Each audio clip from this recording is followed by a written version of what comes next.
Ngā mihi nui kia koutou, and good morning, good afternoon. Good afternoon, everybody. It is great to be here. Good news first. There are no new COVID-19 cases in the community today. Although, given the introduction and given the lively conversation I'm sure we are going to have shortly, locking down the country was tempting. But I am looking forward to that, and I will make a few introductory remarks if I can make my device work. Suddenly my camera's decided to open up instead. Here we go. It is good to be here, and can I just begin? I know we're going to have some conversation about a variety of issues, including pay parity, clearly will be one of them. But can I just start with some good acknowledgement and some good news, and that is, I really do want to acknowledge the early learning sector over the last 18 months or so, during a huge time of uncertainty, and the work that the early learning sector did to support our tamariki and our whānau as they dealt with challenges that were unprecedented. I was absolutely astounded this time last year to be able to reflect on a lockdown. None of us quite knew how that was going to unfold, where young New Zealanders were so well supported by their education providers, whether it's schools or early learning services, to continue to learn and to learn from home. So can I give you a genuine and heartfelt thanks for all of the work that you did during that time and all of the work that you have done since then to be a stable, calming, safe place for young people and for, in an environment that has been anything but certain. It's been an interesting 3.5 years as Minister of Education when it comes to early learning. We made a commitment as a government that we would set out a 10-year plan for what we wanted to achieve in early learning, and we've been making progress towards that. I know that you'd like to see faster progress in some areas, and I know that there are areas where progress has been bumpy, but we are heading, I think, in a more positive direction than we were 3.5 years ago. And I think that there is certainly more to be done. In terms of the financial commitment that's involved, about 1.3 billion has gone into early learning so far, and that includes regular yearly cost adjustments for early learning and early learning funding rates, reintroducing that 100% qualified teacher band, and starting the process towards pay parity, and I am going to focus some remarks on that at the moment. Pay parity is incredibly challenging for the wider early learning service, and I absolutely acknowledge the comments that we just saw on the screen and some of the comments that have come back to me already through from centres and from those who are running centres about the potential unders and overs, if you like, in the way pay parity could be implemented, recognising that we tend to hear more about the overs than the unders when we're talking about that.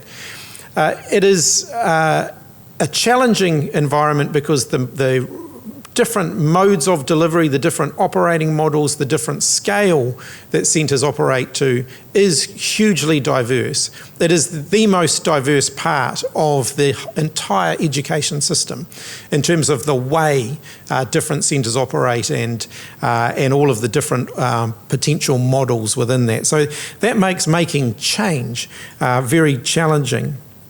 Last year's change was probably the easiest one, which was to lift the minimum attestation rate and put additional funding in to meet the cost of lifting that minimum attestation rate. The bit that we're doing now is probably very challenging, and there's no question about that. And we knew that there would be some unders and overs, and that it would be uneven, the financial impact of that would be uneven for services. One of the big difficulties that we have, of course, is the current funding rate at the moment, which is a standard per child per hour funding rate. From a government perspective, to give you extra money for pay parity, that is quite challenging because of the variety of different models that you have and the variety of different financial constraints that you will get. Certainly getting more noise on the overs front and more feedback on that. We did expect to get some, but more of that than we might have done. So I'll acknowledge that too. And we're learning, I guess, more from you based on the information that you are providing to us. So I want to thank those services who have written to me and given quite detailed breakdowns of this is exactly how it plays out. This is, step by step. These are my costs, and some of the information that you've been sending through has been very detailed. And I want to thank you for sending that information through, because it does allow us to think about that in terms of the modelling we do, in terms of the way we cost things, and also just in the consideration of the next steps about where we go from here. So thank you for providing all of that feedback, and I want to acknowledge the passion that exists in some of the feedback that's been, much of the feedback that's being sent through. So as I've indicated already, we've made those annual cost adjustments, which provides some funding that will have gone into salaries, acknowledge that. Some funding went in last year and some additional funding this year. I have certainly heard that feedback that for some centres, the first step is perhaps the easier one. Now, and I should qualify this with saying the feedback has certainly not been uniform. So some centres are saying, look, we can opt in to pay parity based on the first year, but it's where we're going to be in 3 years' time that makes it more challenging for us. Others are saying, actually, the first bit is the bit that's the biggest hurdle for us. So again, there's some unevenness, and I absolutely recognise that. The government has made a commitment, because one of the questions that we get is what happens in the future. The government has made a commitment that we will pass through to the wider early learning services any increase in funding that flows into the rest of the sector in terms of collective agreement negotiations, so kindergarten, primary and secondary schools. One of the challenges, of course, in doing that is that if we just flow that funding increase through in a per child, per hour funding rate, uniform across the board increase, potentially exacerbates all of the issues that we're already talking about here. So in terms of the quantum of funding, we put extra funding in to meet the cost of a collective agreement settlement in the compulsory sector and in the kindergarten sector. We will be looking to put a corresponding amount into early learning so that you don't fall further behind. The challenge with that, of course, is how we do that in a way that's equitable and that doesn't make the pay parity challenges that we have at the moment worse than they already are. I think I'll just touch on a couple of other things, because I do want to primarily allow, rather than give you a lengthy speech, primarily allow the opportunity for you to talk to me, because I know that you have some feedback and also that you'll want to ask some questions. So I will touch on a couple of other issues very quickly, and then we can get into that discussion. In terms of teacher supply, I know that teacher supply is very challenging. There are some green shoots on the horizon. We've seen a 31% increase in the sign-ups for early childhood education teachers this year compared to last year, and we saw an increase last year too. But of course, there's long lead times there. People signing up this year, you won't see that flowing through into extra teachers who you can employ for 3 to 4 years. And so we know that there is a here and now priority to get more teachers, to make them available. We have put funding into refresher training for those teachers who aren't registered but who could be registered with some refresher training, and we'll continue to prime that pump. This morning I've also announced a border exception to bring 300 additional teachers into the country. I hope that will be a first instalment. To put that into context, we would typically see about 600 teachers coming into the country in any given year. So that gets us about halfway to what we would normally have in terms of teachers coming into the country. And early childhood education will be one of the groups of teachers who are able to access that border exception. In addition to that, there's a border exception for the families of early childhood teachers who are already here, recognising that we do have some ECE teachers who have come here whose families didn't join them at the time they came here and who want to be reunited with their families. So we will provide an opportunity for their families to come. And those new teachers within the 300 who are coming in will also be able to bring their families with them as well. The other thing that I wanted to mention was the discretionary hours. So I have just recently agreed, because I know that the teacher supply is intricately linked with discretionary hours. I have just agreed as of yesterday to increase the discretionary hours per licence period, or per funding period I should say, from 40 hours to 80 hours. So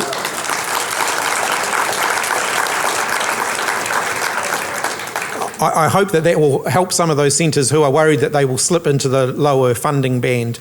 And so it's good that I was able to bring you some good news.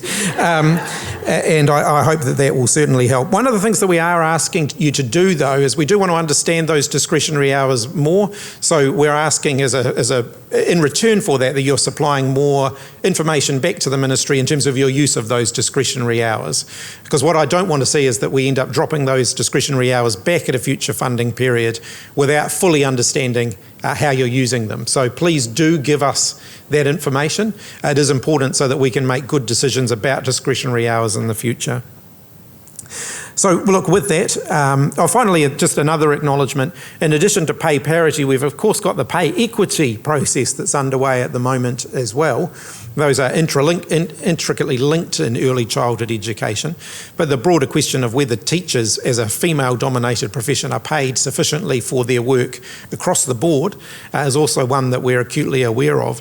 And so there is a process in place, and I know that there are representatives of the early learning sector very involved in those discussions. That extends beyond pay parity, looking further ahead into the future to the sufficiency of pay for teaching overall as a profession. And so thank you for your contribution to those debates and your input into that. With that, I said I'd keep my introductory remarks brief, so I will. And now I'm happy to have a conversation with you. Minister, we will have about 15 to 20 minutes of questions, and so if you can just keep your questions brief. Case studies are important for context, but please keep it brief so that we can move around the room as fast as we can. Yeah, Minister Hipkins, first of all, thank you very much for the additional discretionary hours. It'll be very helpful. One of the things that most of us here want is pay parity, and that's the feedback you've received. And a lot of us would, if we could, go for the increased funding in January so we could get to the pay parity. Our concern, our question is the unknown, what's going to happen in 12 months, because we don't really, and you probably don't know too much now, but we don't want to go 12 months down the track and then we have to pull back, or we cannot afford to keep up with the increase each year as they go through the different levels. Yeah. So look, what I can say is we haven't done the work about what does this look like in terms of the next instalment towards pay parity. I want to be absolutely clear that this is instalment number 2 on a journey that will involve several further instalments down the track. One of the things that I don't want to do, without sort of preempting the decisions that will be made, but give you some feedback that might hopefully inform some of your thinking. What I don't want to do is create a situation where centres look at it and say, we can opt in this time around but then what if the next instalment doesn't quite work for us? Will we still have to opt in to the next instalment? So I do want to make sure we're creating an environment where people don't have to go backwards once they've opted in. So it might be that you end up opting in this time and you're signing up for the scale that you saw on the screen just before. But then if we move further up the salary steps, so steps 7, 8, whatever the next steps were, and we gave additional funding for that, you could opt to stay at step 6 but not take the additional steps. Does that make sense? So that you're not having to wind back and say, well, it's either we stay on this trajectory and have to accept the future steps, or we go back to nothing. I don't want, or back to what we've got now. I don't want to put centres in that position. So we'll think very carefully about just how we make that happen. But I do acknowledge that for some of you, you'll be thinking, look, I can probably at a scrape make this work, but I'm worried that the next steps might be the bit that tips it over the edge for me. We will certainly work hard to make sure you're not in that position. Minister, in your opening remarks, hello, over here. In your opening remarks, you were talking about unders and overs from some of your feedback. I'd like to know what that means, because most of us in this room, if not all of us, I would dare say that if we opt in, and I know you saw the video, I don't think there's a centre that we get enough funding to purely opt in without passing on cost to parents. So if you could just clarify on that. And my second question would be, why aren't we getting similar funding, or why is our funding so far behind the kindy rates? And look, I understand we're private businesses and all that side of things, and like you would have seen on the video, in theory, this should be easy. We should be passing this on to parents. But our argument for most of us in this room here is it's so difficult. And so we'd obviously like some reconsideration and the rates that you've put out there. So. Sure. So look, I mentioned the very different operating models, and kindergartens typically operate. Whilst there's a greater diversity in kindergarten provision now than there might have been a few years ago, kindergartens operate on quite a different model in terms of the hours that they offer, in terms of the not just what they pay their teachers in terms of salaries, but also in terms of the employment conditions for their teachers as well. So I'm familiar with the kindergarten teacher agreement in terms of the amount of non-contact time they get and all of those other things. Now, we've been clear that in terms of the parity that we've committed to, the parity is in terms of pay, not in terms of all of those other employment conditions. That's a matter for you. We are not going to go head in that direction. If you want to offer your teachers those other things as well, and you can afford to do that, then that's your call. But that's not the space we're in. We're talking about salaries, and that's the space. That's the commitment that we have made.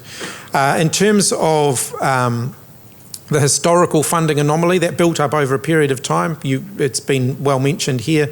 Whilst we've adjusted the funding every year to keep up with increasing costs, we recognised that in the sort of 9 years or so before that, funding was largely frozen. There's a few little increases in there, but it was largely frozen. And then the rest of the sector, the kindergarten sector, was not subject to a funding increase during that time. So the gap increased significantly. Now, over time, we will close that gap, recognising again that the delivery model, like I said, the delivery model is different. So you fund different delivery models differently. But yes, we do want to see that gap closing up. And pay parity is a big part of that. So I mentioned that 9-year period. There were some funding increases to the operating component of the per child per hour rate, but not to the salary component. And so we've been clear that the funding increases that we've applied so far have been across the board to both the operating component and the salary component, and increasing funding, and we will continue to increase funding where there are future collective agreement settlements in the kindergarten sector that have the ability to further blow out that differential. But again, at the moment, because of the way the funding system operates, it's very difficult to do that on a way that leaves people uniform. That means the impact is uniform across the sector. I'd just like to give a bit of background information. I don't like public speaking at all. I'm an owner-operator for 15 years. We have a licence for 23 children. We only have 20 children.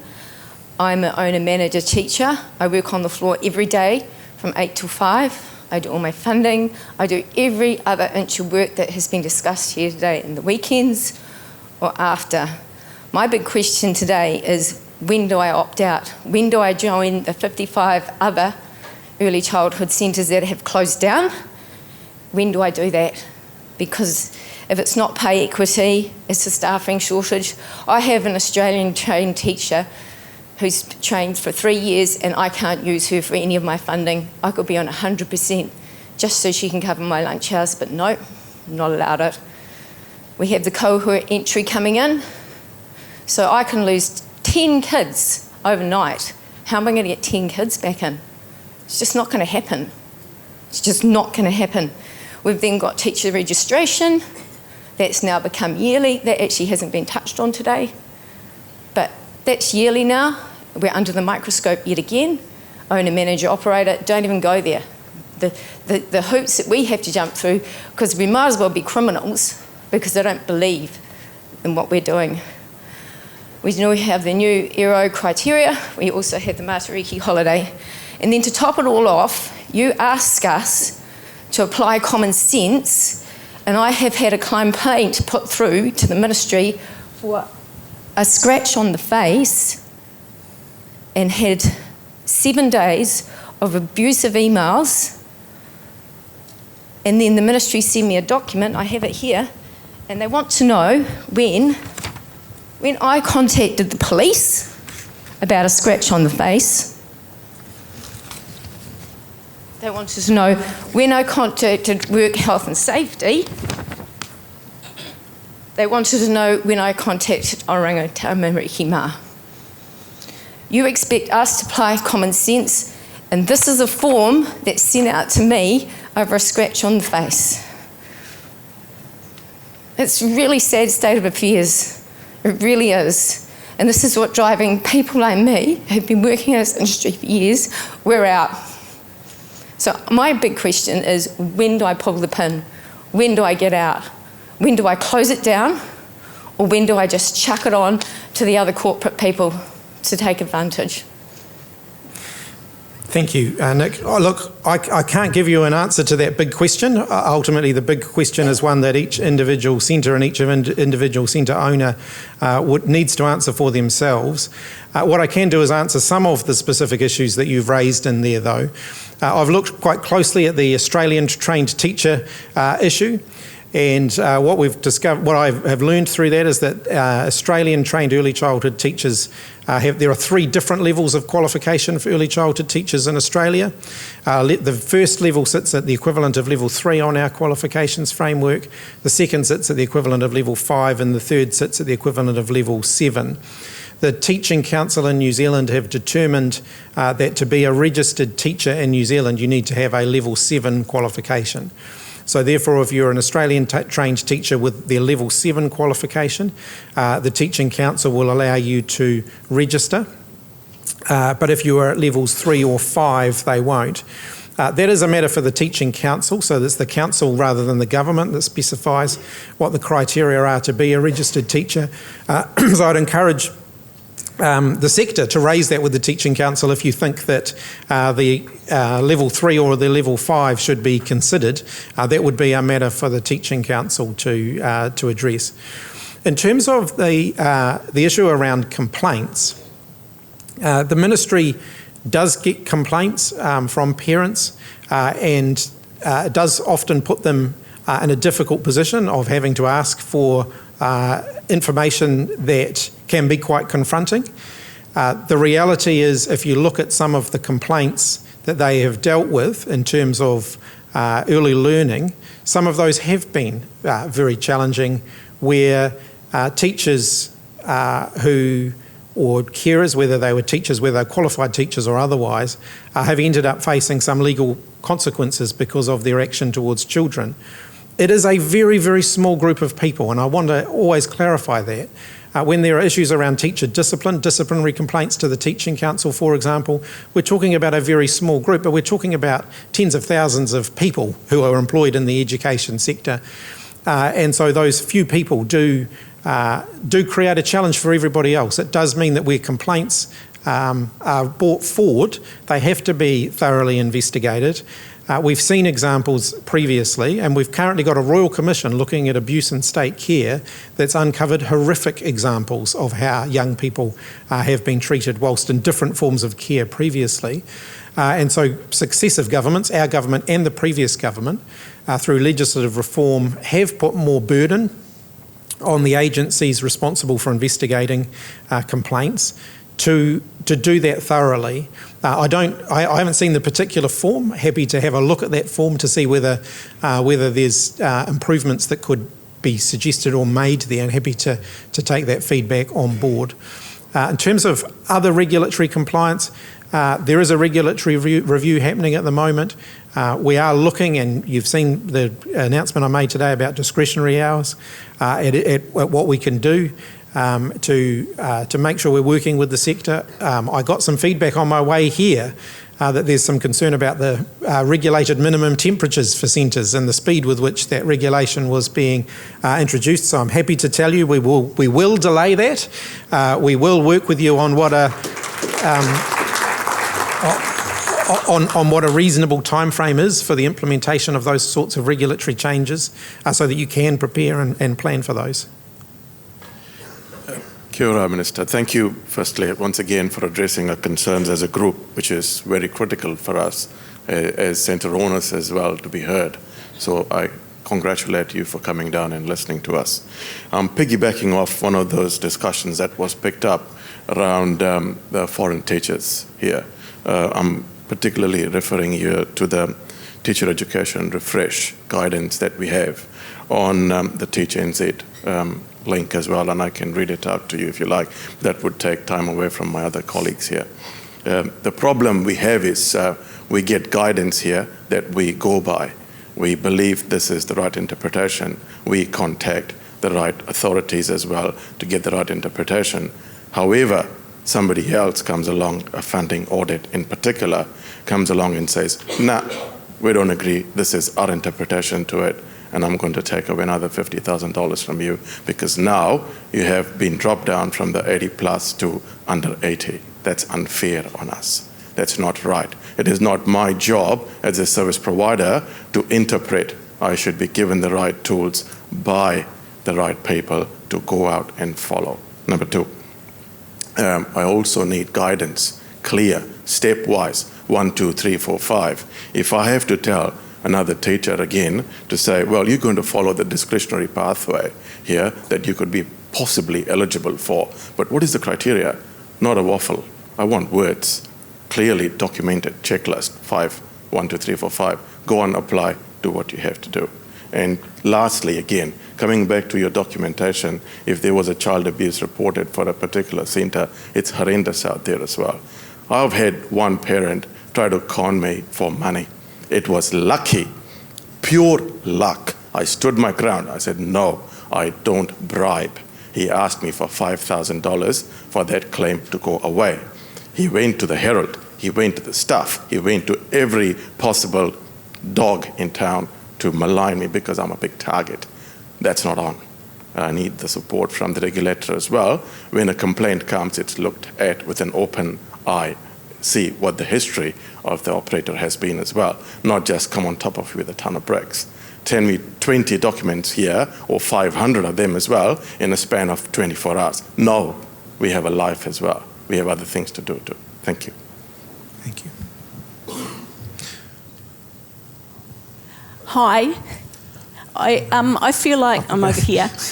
You didn't really answer the earlier question because you went straight to, well, then when we go to step 7 and 8, there'll be more funding. But the problem is I've done the numbers. I'm a qualified accountant, and so I know my centre can't opt in. It would send me bankrupt. I've invested a lot of my personal money into this business, and so therefore it's not, I just can't afford to opt in. But it's not even just that. In year 2, I've got to increase all of my staff's wages by more than $1 an hour, and you're giving increases which don't even meet the CPI.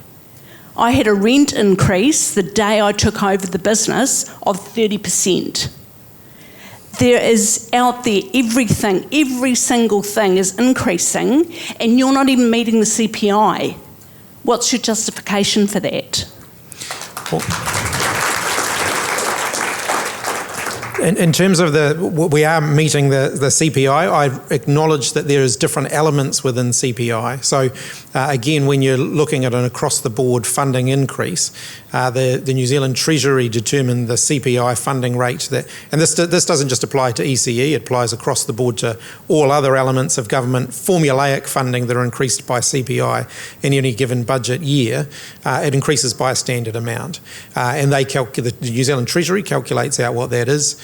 So it's been in that kind of 1.5% range now for a couple of years. In terms of parity, and I acknowledge that this is where the huge challenge lies, if you take kindergartens, the way the kindergarten system operates, there will be the ability to sort of spread the cost of more experienced teachers versus the lower cost of beginning teachers is easier in a larger scale organisation. Similarly, in this room, with the bigger the provider, the ability to scale that or to spread the cost of more experienced teachers versus newer teachers is there. For smaller centres, particularly if you have a high concentration of fully qualified teachers, fully qualified experienced teachers, that's more challenging. That is one of the challenges with a per child per hour funding rate in which the government has no real role in the employment relationship. And so we're open to discussing with you a different mode of funding, but that's going to take some time to develop and design because it might be a funding where you're funded based on hours, for example, of teacher time rather than an hour rather than a rate. But that would take some time to develop and work up differently. So the example is teaching in schooling, for example. Schools don't get a bulk fund for salaries. They get an hour's entitlement for salaries. And then if they happen to employ a high proportion of fully experienced teachers, top of the salary scale, we meet the cost of that. On the other hand, if they've got a high concentration of beginning teachers, well, we meet the cost of that. And it all balances out across the system. For ECE, that's more challenging because the way we fund you is a per child per hour funding rate, and it doesn't. The current system, it's impossible to work on a per child per hour funding rate that accommodates that, because if we couldn't fund every centre, assuming 100% of your staff were at the highest funding rate. So I acknowledge it is a rock and a hard place for you and for us.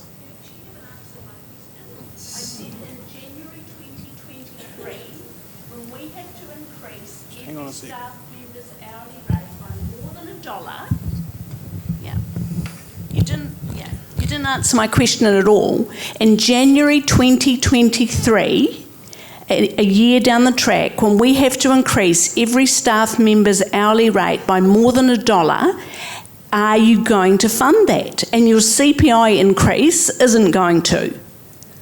So how are we, if we can't afford to opt in now, how are we supposed to afford a year down the track, what's going to fund that extra $1 per hour per staff member? I see what you're saying. So are you talking about within the existing opt-in? So you're opting in for steps 1 to 6. So you've got to go up a step every year. Yeah. So one of the things that we've made a commitment to do, and you saw that this year. So this year there were 2 components to the funding increase this year.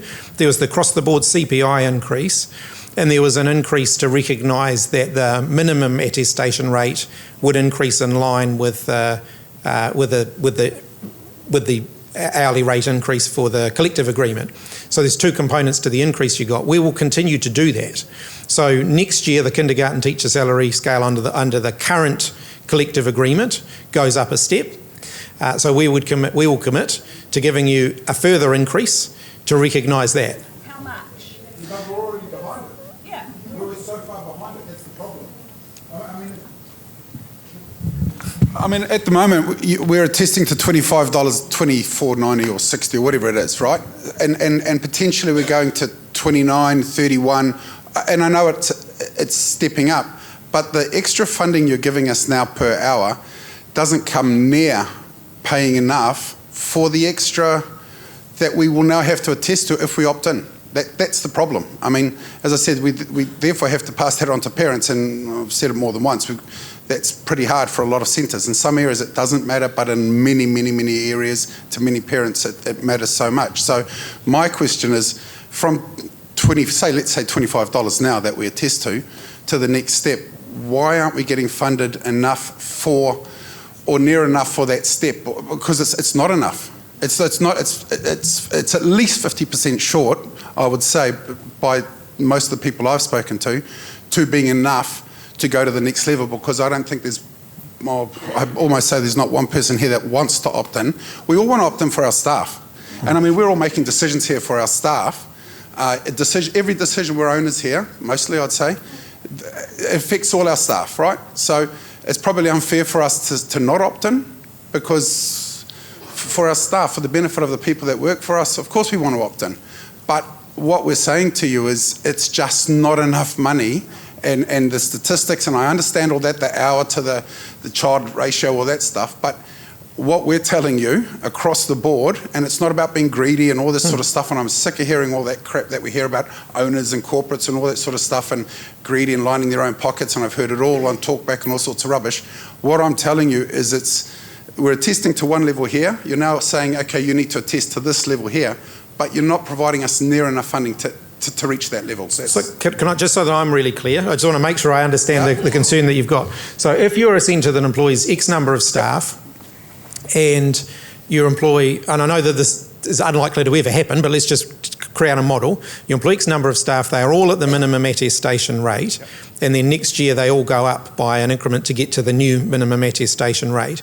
is your argument that the increase in hourly rates isn't insufficient to make that step up? And it's not just that, and it's not just that. What it doesn't take into consideration, and I know how you guys did it, because what your argument is that we're already probably paying $27, $28, so that step to 31 is not that much. And I kind of get that argument, but I don't, because what happens is we're going to have senior, in my case, for example, I'm going to have senior teachers, say I pay my supervisors $29, I've got to pay them to 33, because I'm going to have teachers going from 26, 27 to 31, 62.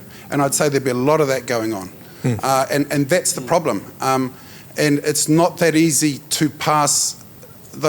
In my case, personally, 2 centres, I think our funding increase will be in the vicinity of $45,000. Our wage increase will be in between 85 and 90. So where do I find 50 grand? And yeah, so your argument is, private centre's not going to tell you how to do your job, or pass it on to the parents. But when you're in an area, a lower socio area, that's impossible. And this is what everyone's basically freaking out, because what do we do? And we're already kind of tight as it is. What do we do? And so what I'm saying is that incremental level is just not there. Okay. Just before I go to the next question, we did this once before. Just a show of hands for the Minister who believes they can opt in. Who believes they can't? Kia ora, Minister. Craig Priestland here. I'm from a corporate, Evolve Education, 110 centres. We're not growing, we're divesting as some of those services become commercially unviable. So a big issue for us is the talent war going on right now for registered teachers across the country, and a lot of poaching of staff, registered teachers.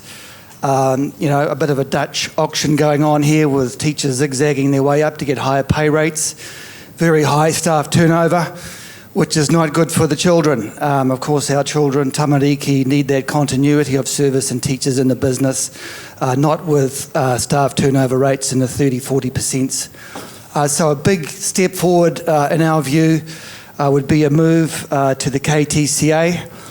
We've calculated in 110 centres, about 8,500 licensed places, an additional cost of about $4.5 million. The additional MON funding is about half of that. So if we're about 3% of the sector and we're 2 million short, that extrapolates to around about another 60 or 70 million required from MOE to be able to pass back to the services, so we're no worse off in moving to the KTCA. So I'm just wondering if there's an appetite from you to maybe go to the Minister of Finance for 60 or 70 million, so we've got parity, so we're no worse off, and then can move to kindergarten rates and put this poaching behind us.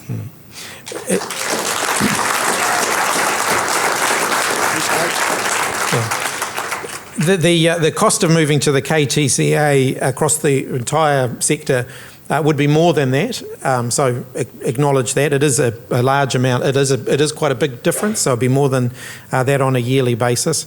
We're stepping towards that. What we're trying to do is step towards that. Now, acknowledge that the whole conversation that we are having now is because we are trying to step towards it, and that's creating a whole lot of challenges on both sides, so I fully acknowledge that.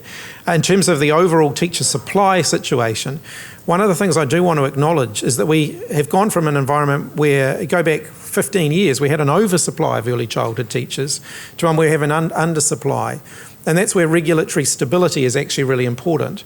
So a lot of people signed up, and if you look at the ITE numbers, so the number of people training to be early childhood teachers back in the early 2000s, it was significantly higher. And they were signing up on the basis that the government of the day had signalled a move to having fully qualified teachers and funding for that. And then all of that momentum stopped in 2008. Something happened. And as a result, we lost a lot of ECE teachers out of the sector, and we have not trained a sufficient number of ECE teachers since then. So we're trying to ramp up the teacher training, but as I've indicated, or as all of you know, it takes 3 or 4 years between when you ramp up the trainee numbers to when you actually start to see that flow through, and then it will take several years after that to train enough in order to be able to plug that gap.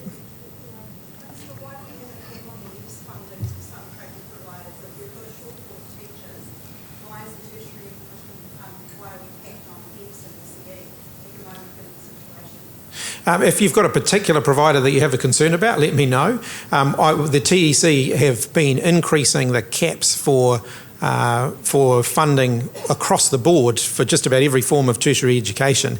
I think if I go back now, we're sort of probably 20% ahead of where we were last year in terms of the volume of tertiary funding that we're training. But if you have a particular provider that you want me to follow up on, please do let me know. Minister, could you just clarify 3 statements you've made to us this afternoon? When does the 80 hours discretionary commence? Is it this current funding period, i.e. we can use it right now and we'll be paid in the 1 November? Sorry, I don't know that. I'm looking at the ministry officials in the room just to give you an answer as quickly as from 1 June.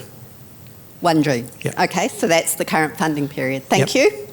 The 300 MIQ spaces, you're bringing in teachers. Are they specified early childhood teachers, as we're on the skills shortage list?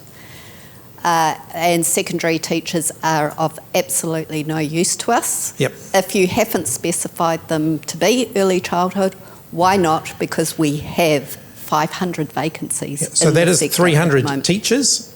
Early childhood teachers are accounted for within that allocation.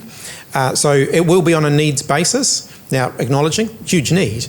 And so there'll be a process of prioritisation because obviously there's going to be more demand for those places than available. But I would certainly envisage that early childhood teaching will get a reasonable proportion of those spaces. In terms of the 300, just also to be clear, it'll involve more than 300 MIQ rooms because we've also said families and others as well. Yep, we get that. And then the last point I'd like you to clarify is where does the funding review of the system sit in your priority list? Because we've been told today that the pay parity takes priority over some of the other regulatory changes and the ratio changes. So where does because all these issues are just band-aids on a current broken funding system. Yeah. So where does it sit in your priorities to address how the sector is funded? Well, it's right at the top because I think, as I've indicated just before, I don't think we can get to pay parity without a different funding model.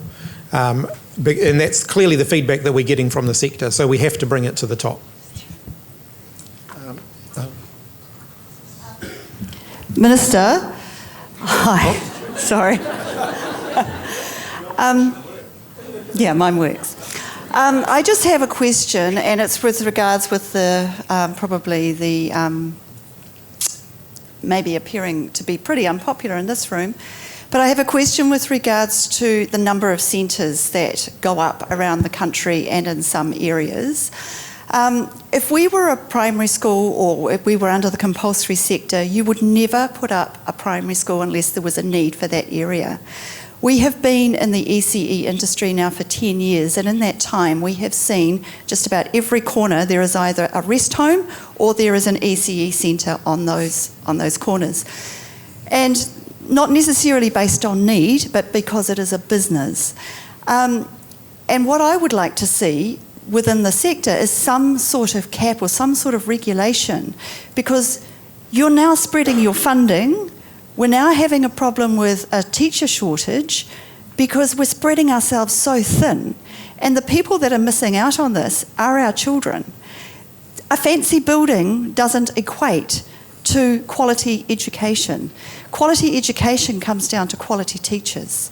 I have also, in the last 5 years, completed my teacher training.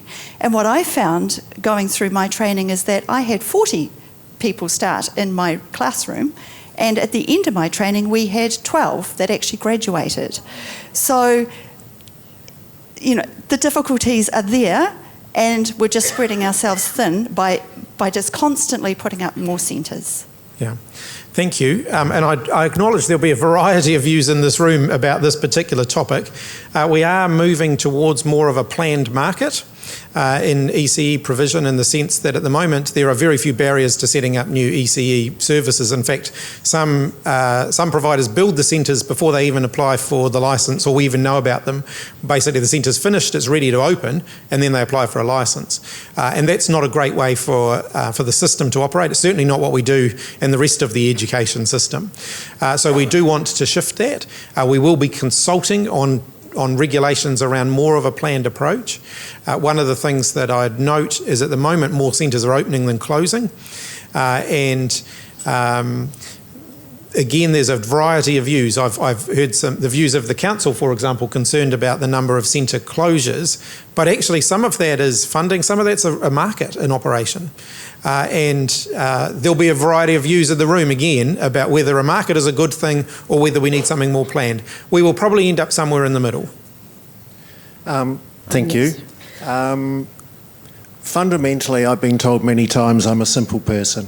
So if we opt in, and we'd love to opt in and pay our teachers those rates, so our costs go up heaps, funding goes to there. I struggle to believe that you cannot pay us more because the funding model is not right.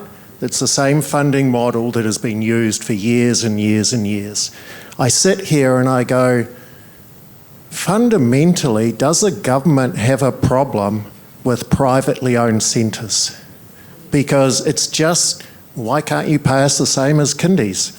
Problem goes away, everybody's happy.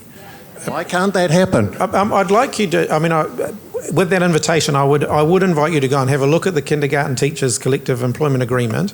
And if you were saying that you would sign up to every one of the provisions within that, bearing in mind that for most of privately owned centres it would result in a significant reduction in the hours that you are offering to your families, have a think about that. Hi, Minister, I wonder if I could... Hi, over here. Minister, I wonder if I could just address two quick questions to you, please. Do you have plans to address the funding rate for 2-year-olds? The funding priority at this point is dealing with the issue that we're dealing with now, pay parity, and making sure that your teachers, we can deal with the teacher supply issues, the teacher retention, recruitment issues. That's the first priority. That does mean that issues around ratios will come after that. Okay. That's my question, actually. You say it's challenging, what you're having to do.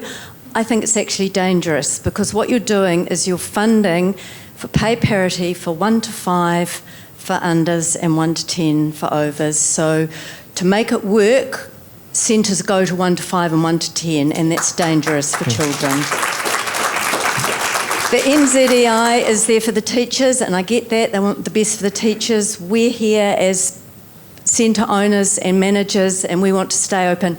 You're here for the children, and I want to see something better for these children than what you're doing, because what you're doing is dangerous.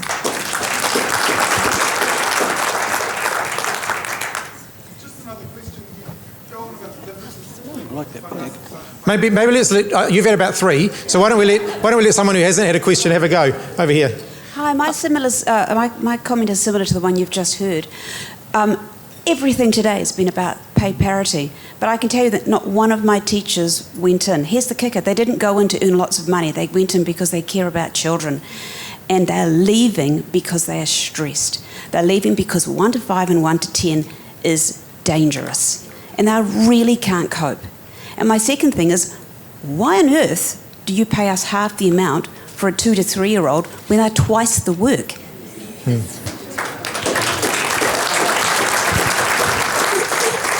Can I acknowledge that there is a funding rate differential there that I think is built up because of history?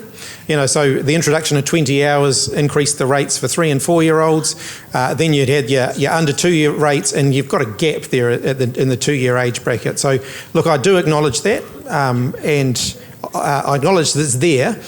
Every one of the things that everybody's raised here has a price tag associated with it, and I get as much money as I possibly can every year out of the budget process. I'm aware that the gap is there, so when I can get money to address it, I would like to address it. Minister Hipkins, I have a couple of questions for you. Why did you choose to address pay parity before ratios? Why did you put teacher income above children's safety? Well, one of the very clear pieces of feedback that we were getting from the entire early childhood sector was that retaining teachers based on current rates of pay, based on the current our funding that we provide, was becoming very difficult. But do you not see, we had a show of hands earlier, and almost every person in this room is operating better than the ratios that your government funds. So if we opt in to pay parity for our teachers' pay, we're going to have to move to the maximum ratios, and we're going to have more teachers leaving because pay doesn't make up for what is at times a really difficult job to do. So again, I ask, you say that you're for children. I'm not saying that. Like, pay doesn't fix everything. Conditions does. Look, the feedback again from the sector was that based on current rates of pay, you've been unable to recruit and retain staff. And so it wasn't, if you look at the 10-year plan, this wasn't right at the front. But with the settlement of the Kindergarten Teachers Collective Agreement 18 months ago, there was a very loud chorus from the sector as a whole that we needed to elevate this up the priority list if we were going to be able to recruit and retain staff. Yeah, I'm just not sure who said that, because everyone here has said ratios. And my second question is, to opt in, as many people have said, we're going to have to increase fees. What's going to be your correro to parents when they're paying more for less quality? How are you going to justify that? Look, like I said, I can't make those calls about fees. The government is. But you've promised teachers pay parity. We all have teachers sat in their centres waiting for the 1st of January for their massive pay rise with no idea of what we have possibly got to do to come up with that pay rise. And all they see is the big public stuff, but the reality is behind the scenes things will have to be worse in order for their pay to be better. So again, you know, you made a big announcement about pay parity and it was very well received. When is the announcement coming that you acknowledge it's not enough money to actually do it and that conditions are going to worsen in childcare centres to achieve it? Look, like I said to you before, the only way we can fund pay increases at the moment is through a uniform across the board per child per hour funding increase. That is all the funding system allows us to do at the moment. We would like to develop a funding system that provides more options. Certainly like to work with the sector to be able to do that. Talofa Minister, it's Sue here. As a Pasifika service provider, what is the government doing to close the gaps, to support the Pasifika and the Māori families to continue to engage in learning services? Most of the regions we are operating in, families are not able to pay fees. Now, one of the issues that I've known for over the years is that the Ministry of Education has your strategy of making sure that the families participate, whereas when they go to apply to WIN's strategy is to make sure that they go to work. So when my families go to apply, they say, you're not entitled because one of you is at home or both of you are at home looking after the children. Now, I know for over the years that I've been in as an operator that 9 hours that's been given from WINS to the families hasn't changed at all. It hasn't, even increase it to maybe 20 hours for the parents to be able to access and come into the services. So those are my two questions. Sure. Just on that latter point on the childcare assistance that's available through WINS, we are looking very closely at that at the moment. That budget is underspent, so we're looking pretty closely to try and understand how we can do better with that, and that might mean increasing entitlements. So my colleague, the Minister for Social Development, is looking at that at the moment as we speak. In terms of Pasifika Early Learning Services, one of the things that I have been concerned about is that we have lost a number of Pasifika Early Learning Services because of administrative issues, because there's been some governance challenges with some of those services. And so we're working with the sector to try and develop ways of building a bit more of a net around that so that we don't lose those services. In some cases, I'm aware of a couple of centres, for example, that got discretionary grants to build their buildings. And then through poor administrative and management decisions, the service ended up closing. And so we're looking at how we can strengthen that a bit so that we don't find ourselves in that position. Thank you, everybody. Look, we are seriously over time. So can I just thank you, Minister, for spending so much time with us. Can I thank you all for your questions and for you, Minister, giving us some incremental rays of hope. We heard some good news today with the 80 hours and the 300. There are still questions about the 300 priorities and so on. You've heard some real numbers coming through and you've listened intently, so thank you for that. I only wish that we have that hotline that you mentioned you had on the way here, where you were able to suddenly pull up a wand and wave that 18-degree requirement from 7-day window to later. So, you know, if $70 more million could bring us to an equal playing field, I mean,